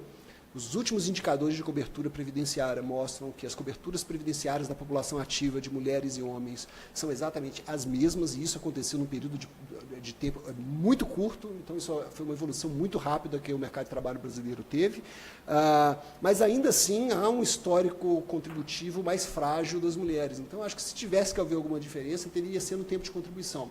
Mulheres pobres vão ter muito mais dificuldade de alcançar os 25 anos de contribuição do que de alcançar os 65 anos de idade. Aos 65 anos de idade, as mulheres pobres, as mulheres ricas, todas vão chegar lá. Na hora que você cria uma diferença, você não beneficia a mulher pobre, porque ela vai ter dificuldade de alcançar os 25 anos de contribuição, mas beneficia a mulher rica, que é uma que sofre menos com as diferenças de distribuição doméstico em casa, muitas vezes porque ela tem empregada. Então, eu comecei esse debate de maneira muito neutra. Hoje eu acho que as idades têm que ser rigorosamente as mesmas, eu acho que os critérios devem ser rigorosamente os mesmos. A gigantesca maioria dos países do mundo, e eu não estou falando apenas dos países desenvolvidos, igualaram idade e tempo de contribuição, então, mas se tivesse que haver alguma diferença, eu ainda iria por uma diferença no tempo de contribuição, pelo fato de que as mulheres pobres teriam maior dificuldade de alcançar os 25 anos. Bom, só temos tempo para mais uma pergunta. Eu vou fazer aqui a pergunta do Rudinei Marques, vice-presidente da Pública Central do Servidor, que está acompanhando aqui com a gente no estúdio. A relação de gasto de pessoal, incluindo inativos, versus PIB, caiu 4,8% em 2002 para 4,1% em 2016. Como dizer que os gastos do regime próprio de previdência social explodiram? Quem quer? Acho que é mais para você. Bom, quem quer? Vamos rapidinho, que o nosso tempo já está... Agradecer, Rudinei. O ponto fundamental é o seguinte: os gastos com previdência de servidores no Brasil são praticamente 2,5 vezes o gasto com previdência de servidores públicos na OCDE.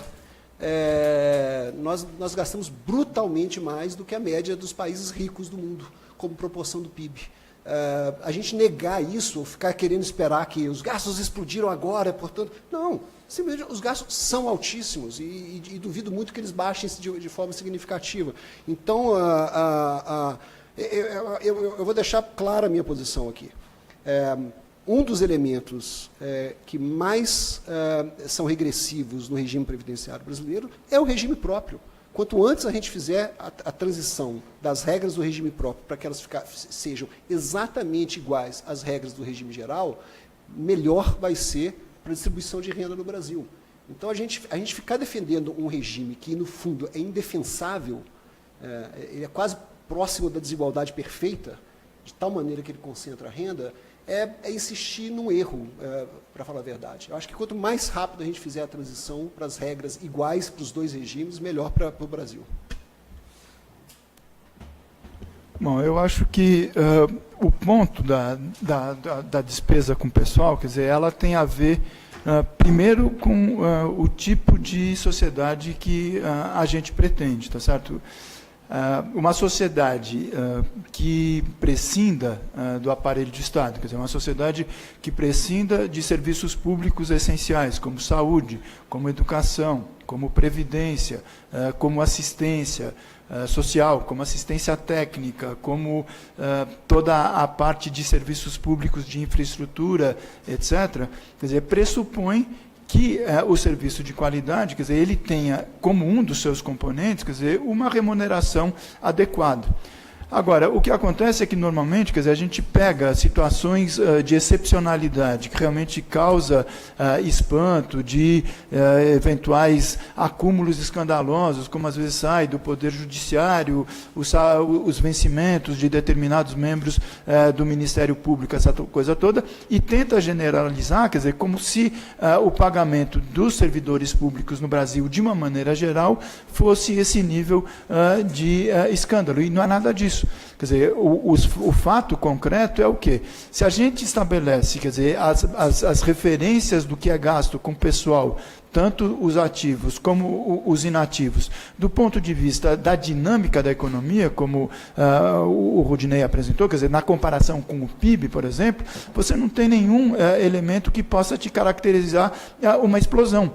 O fato concreto é o quê? É que a gente, felizmente, está superando a fase em que existia aquele mito de que o Estado bom é o Estado inexistente. Né? Quer dizer, existia aquela ideia de que não, o Estado é necessariamente ineficiente, o Estado é necessariamente gastador, então que a solução para a sociedade brasileira seria o Estado mínimo. Né? Essa fase, felizmente, nós já ultrapassamos. Quer dizer, se a gente quiser, inclusive, comparar com o que está acontecendo no resto dos países do mundo, quer dizer, a ideia do neoliberalismo ela foi absolutamente derrotada. Né? A crise de 2008, 2009, nos países do centro do regime capitalista, quer dizer, fez com que as forças políticas e as forças econômicas fossem chamar justamente aquele que era considerado, né, o patinho feio da história, o Estado, para resolver os seus problemas. E o Estado, nos Estados Unidos e na União Europeia, por exemplo, entrou não só para resolver os problemas da maioria da população, mas para resolver o problema dos grandes bancos e das grandes empresas. Tá certo? Quer dizer, então não existe gasto, inclusive, mais regressivo, né, que aquele gasto que está sendo feito, né, desde 2009, por exemplo, no espaço europeu, para resolver o problema das grandes corporações empresariais, para resolver os problemas do sistema financeiro. Então, quer dizer, o que eu acho é que a gente tem um espaço ainda na sociedade brasileira, quer dizer, para fazer com que você tenha a recuperação desse protagonismo da atividade do setor público. Porque está mostrado que a crise, essa que a gente vive agora conjunturalmente, não vai se resolver apenas pela livre iniciativa das forças de mercado. Quer dizer, enquanto a sociedade brasileira estiver refém desse espírito do parasitismo do sistema financeiro, onde a atividade financeira, a renda financeira, ela rende mais do que a atividade produtiva, a gente vai estar seriamente comprometido. Então, existe espaço para você promover ajustes, que são necessários, obviamente, mas o problema, vamos dizer, do gasto de pessoal não é alguma coisa que seja estrutural para fazer com que a União ela não tenha uma perspectiva de sobrevivência no longo prazo. Eu repito, o problema não é apenas um problema de despesa. O problema é, primeiro, que tipo de despesa você realiza. Se você gasta 9% do seu PIB, 540 bilhões de dólares, como aconteceu no acumulado de alguns meses atrás, com juros, obviamente essa despesa ela é regressiva. Agora, o fato de você ter a possibilidade, por exemplo, de usar recursos públicos que são existentes, quer dizer, isso é importante vocês saberem. O governo diz, não temos recursos. Abram as contas do Tesouro Nacional e do Banco Central, que vocês vão ver que a conta chamada Conta Única do Tesouro teve, alguns meses atrás, 1 trilhão de dólares disponíveis. Eu repito, 1 trilhão de dólares. Agora baixou um pouco, a última informação do Banco Central fala em 970 bilhões. E o governo diz que não tem dinheiro para fazer aquelas que são as suas obrigações básicas que estão previstas na Constituição. Então, existe folga fiscal, sim. A gente precisa fazer opções que sejam as opções da maioria da população. Bom, já estamos com um tempo muito em cima, vamos para as considerações finais rápidas aqui. Ivete, quer já concluir aqui, rapidinho, 1 a 2 minutos aí de considerações. Bom, então, nesses 2 minutos finais, quer dizer, eu acho que só queria reafirmar que, obviamente, o nosso sistema previdenciário, ele é objeto de uma polêmica, quer dizer, não existe um consenso a respeito dele, e nada melhor do que um amplo debate na sociedade, não a forma como o governo fez, quer dizer, atropelando as instituições para fazer uma reforma intergeracional com o argumento de que você vai resolver o problema fiscal em 2018. Não vai resolver. Isso está mais do que provado. A forma rápida, impensada, como a proposta das maldades foi feita, só está trabalhando para aumentar as despesas. Quer dizer, na verdade, uma reforma previdenciária séria, ela precisa envolver o conjunto dos atores, quer dizer, o conjunto da sociedade brasileira, representantes dos trabalhadores, representantes dos empresários, representantes dos aposentados, especialistas, pesquisadores, intelectuais.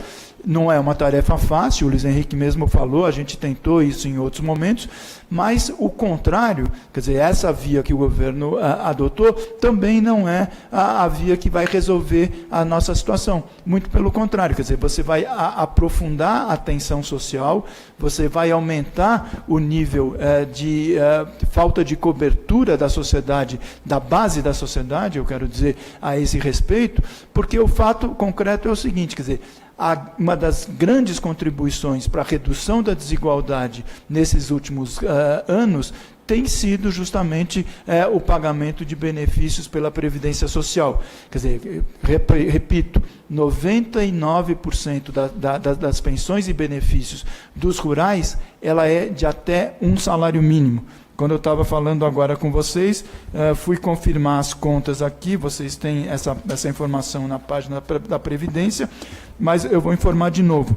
66%, repito, 66% dos benefícios do conjunto urbanos e rurais é a fortuna de um salário mínimo. Eu não sei como, mas inclusive tem gente, quase 800 mil pessoas que recebem menos do que um salário mínimo. É um absurdo, é a inconstitucionalidade evidente, mas o nosso sistema, infelizmente, paga isso. Se você vai até 2 salários mínimos, uma fortuna de 2 salários mínimos, 80% dos nossos pensões e aposentadorias é de até 2 salários mínimos.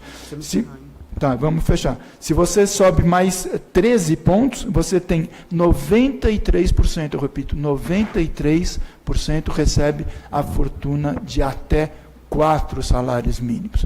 Então, não existe rico que recebe pensão do RGPS. Existem os muito pobres e os remediados, que são, felizmente, beneficiários de um regime que tenta manter, pelo menos, a redução da nossa desigualdade. Luiz Henrique. De novo, eu queria agradecer a Nesp. Eu acho que a iniciativa foi muito interessante. Eu estava notando aqui no celular do Alex a quantidade grande de comentários chegando, então acho que foi muito boa a participação.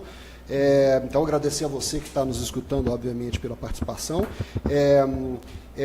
Eu insisto em alguns pontos. No meu entender, claramente nós temos um problema de despesa. Novamente, a despesa brasileira ela não tem paralelo no mundo. Não tem paralelo no mundo. A gente fingir que essa despesa alta nesses níveis, que consome 54% do orçamento primário do governo federal, não pressiona outras despesas que são socialmente importantes, como investimentos e gastos de saúde, por exemplo. É simplesmente adotar uma abordagem ingênua, obviamente que comprime. Nós estamos numa situação em que os gastos previdenciários vão subir 10 pontos percentuais do PIB nos próximos 40 anos. Esse é o aumento de carga tributária que tem contratado com as regras atuais. Todos os países do mundo estão fazendo reformas, a maior parte dos países do mundo utilizam reformas paramétricas, porque adotaram regimes de repartição. As reformas paramétricas que existem, por mais que enfim, a mudança nas regras possa variar tremendamente, as reformas são muito simples. E, basicamente, a reforma atual, como as reformas de 98 e as reformas de 2003, elas seguem essa receita. Eu acho que a gente deveria olhar com uma profunda desconfiança para as projeções de despesas previdenciárias que mostrem que a gente vai chegar no equilíbrio. Obviamente, as despesas são brutalmente altas agora, nós temos uma mudança demográfica para as próximas 4 décadas que vai ser brutal e vai acontecer no dobro da velocidade que aconteceu nos países ricos. E, ainda assim, algumas pessoas vêm querer dizer que a Previdência vai estar em equilíbrio nas próximas décadas. Um dos slides que eu vi recentemente é assim, a Previdência está equilibrada e vai continuar equilibrada. A Previdência não está equilibrada e vai piorar muito a situação se a gente não fizer nenhuma reforma. E, finalmente, uma última posição minha, eu reitero a informação, quer dizer, o cálculo do impacto distributivo da Previdência Social brasileira ele já foi feito diversas vezes. Que o CLIAS acentue que os benefícios no valor de um salário mínimo distribuem renda, só reforço o que ele diz, de fato, os benefícios no valor de um salário mínimo só distribuem renda. E a reforma não mexe com a vinculação do salário mínimo e o piso previdenciário. Ou seja, a reforma mantém esse elemento importante, redistributivo, da Previdência Social brasileira, mas nós não podemos esquecer que a Previdência Social tem elementos regressivos e que nós temos que lidar com eles também. Isso é tão importante quanto olhar para as despesas de longo prazo. Muito obrigado e, novamente, parabéns para a Anesp. Obrigado, Luiz Henrique. Agradeço a sua presença, a presença do Paulo Clias, a sua presença, internauta que acompanhou esse debate ao vivo até esse momento, que participou aqui pelo chat, que fez perguntas. Lembrando que esse é o primeiro debate de uma iniciativa nossa da Anesp, uma nova iniciativa de fazer os debates aqui pela internet, ao vivo, com participação de internautas, trazendo sempre colegas EPPGGs, especialistas em políticas públicas e gestão governamental, para debater temas de governo, temas de gestão governamental, temas de políticas públicas, temas que afetam toda a sociedade brasileira. Mostrar como nós, servidores públicos do Estado, temos aqui nossos pontos de vista, debatemos e buscamos sempre confrontar opiniões, confrontar ideias para produzir conhecimento e aperfeiçoar o universo aí das políticas públicas no Brasil. Haverão outros debates, os temas ainda estão em abertos. Eu peço aí sugestões dos colegas que quiserem sugerir, que quiserem debater, procurem a Anesp, vamos formar mais mesas como essas e a gente espera que esse projeto se consolide e que a gente consiga aí melhorar e dar a nossa parte para esse debate que é muito importante aí na nossa sociedade. Muito obrigado e boa noite.